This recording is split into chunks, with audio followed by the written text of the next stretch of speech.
Bonjour Charlie. Bonjour Eva. Qu'est-ce que tu vas nous préparer aujourd'hui?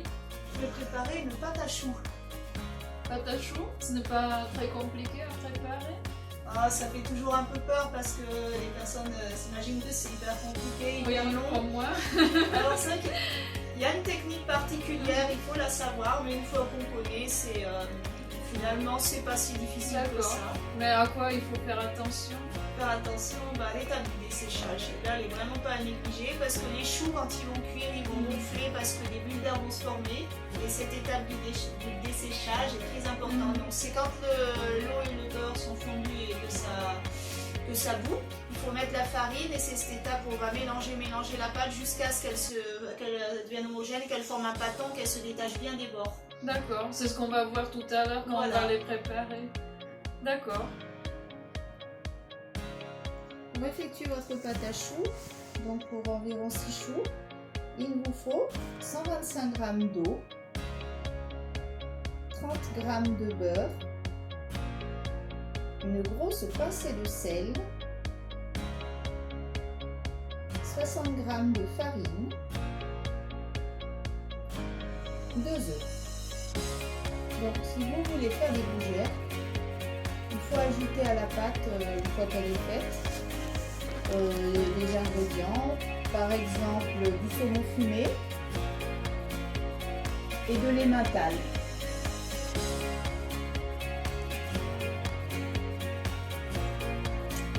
Tout d'abord, on met l'eau dans la casserole, ainsi que le beurre.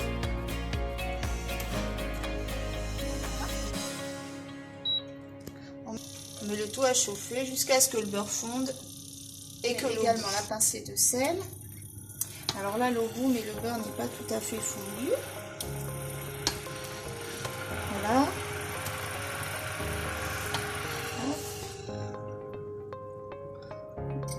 Donc c'est important d'avoir la farine déjà prête à l'avance parce qu'on doit la mettre tout d'un coup. Voilà, là vous voyez que c'est fondu.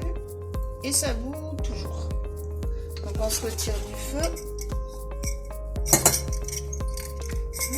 Et on met la farine toute d'un coup. Voilà. Ensuite, alors tout d'abord, on mélange au fouet.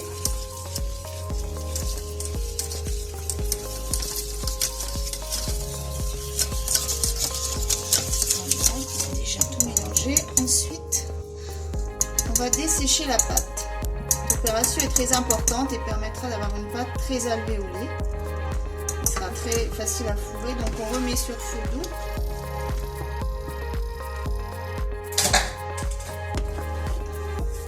On remet sur feu doux et on mélange la pâte comme ça avec une spatule.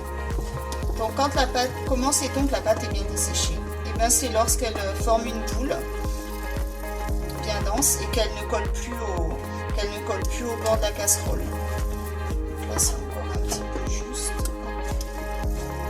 Vous voyez que ça commence. Voici la pâte une fois desséchée, ça forme une boule qui n'attache plus du tout au fond de la casserole. Voilà, donc on va la laisser tiédir un petit moment, puis ensuite il faudra rajouter les... Alors voilà, donc ma pâte a tiédi, hein. C'est important qu'elle ne soit pas trop chaude pour pas que les œufs se transforment en omelette. Donc voilà, nous allons ajouter les œufs, donc un par un. Voilà, ensuite on mélange.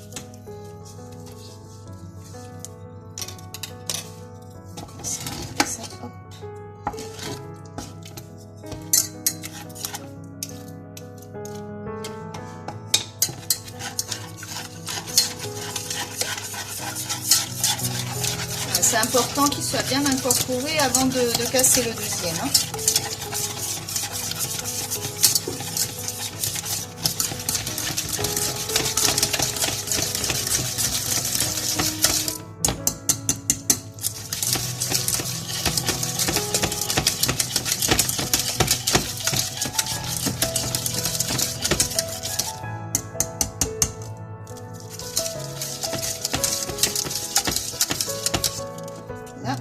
C'est parti, on est prêt pour le deuxième.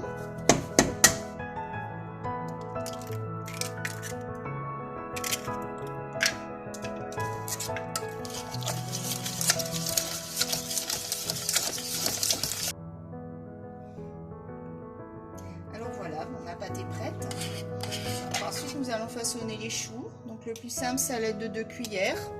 Sinon, avec une poche à douille, si vous avez.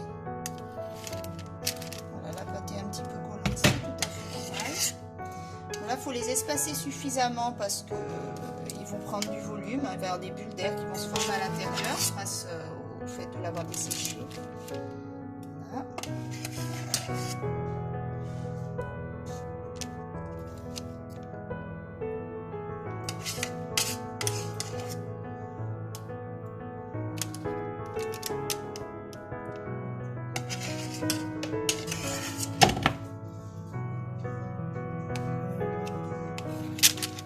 Et voilà.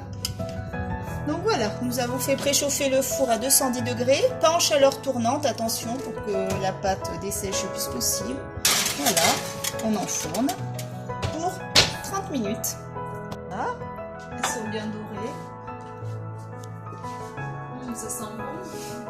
Donc ça peut se manger froid éventuellement, ou sinon il y aura un peu tiède les gougères. Autant les choux ça se mange frais parce qu'il y a de la crème à l'intérieur, ou de la chantilly, ou de la crème pâtissière. Donc c'est important que ce soit très frais, mais les gougères tièdes c'est très bon aussi. D'accord. Donc aujourd'hui on va aller manger un apéritif. Voilà, alors on va quand même... Avec un Faut bon quand même vin. qu'on voit les... Ah oui, oui. Faut quand même qu'on voit les bulles d'air. Donc voilà, j'en ouvre une. Hein. Ah oui. Donc voilà, comme ça. Jolie texture. Oui. Comme ça, quand on met de la crème, on peut en mettre au four quand on fait des éclairs, des choux à la crème, tout ça, voilà. Et si on met de la crème, comment on fait pour... on le fait avant de mettre au four ou... Ah non, surtout pas. Après.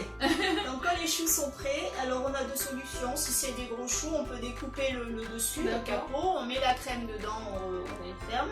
Donc la crème pâtissière, quand on la met doit être refroidie, la chantilly, c'est très bon aussi.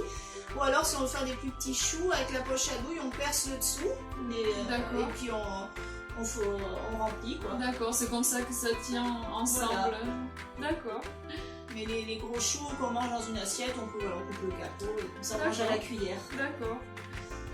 Et les éclairs, on fait un trou sur le dessus puisque le glaçage va venir cacher les trous et ça évite que quand on le mange, ça parte par en dessous. Ah, c'est pour ça qu'on voit pas... Voilà. On se dit mais par où il Voilà, c'est ça. Par où il met la crème. Voilà. Bon, on va les goûter. Allez, bon appétit. Bon appétit.